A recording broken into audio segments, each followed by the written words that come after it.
Daylight saving time could sunset before long. U.S. Senate unanimously passed a bill today that would make the time change permanent. And on Friday, Colorado's legislators introduced a bill in the House here that would also make daylight saving the new standard. That decision would hinge on federal law. Democratic Senator Jeff Bridges is a sponsor of that state House bill. He tells us that just like the federal bill, the one before our state legislature is bipartisan. It would appear that sunlight brings people together. This is not a Democrat or Republican issue. And in fact, part of what I love about this, and part of why I was hoping a little bit for the referred measure for something on the ballot, is to see people fight with each other fiercely over something that has nothing to do with partisan politics. There's something enjoyable about it. There's something good actually for the spirit of politics in America for something like that to happen.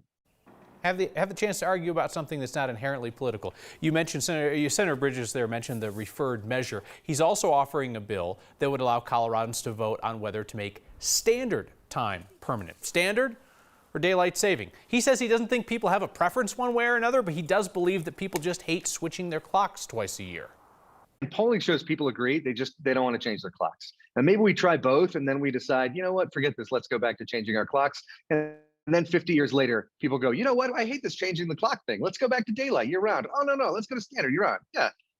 All I know is that the people that I talk with, the people I represent, the energy in this building and in my community and in Colorado is to end the madness, is to stop changing clocks twice a year.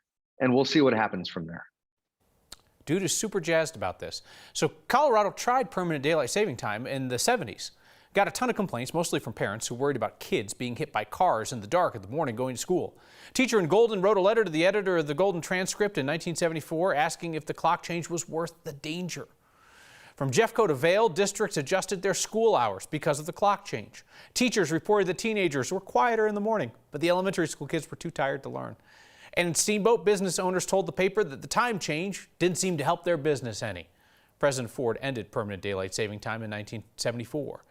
The switch to permanent daylight saving would make our mornings in Colorado look like this. Sun wouldn't rise until after 8 a.m. from late November to early February. Sunrise after 8 a.m.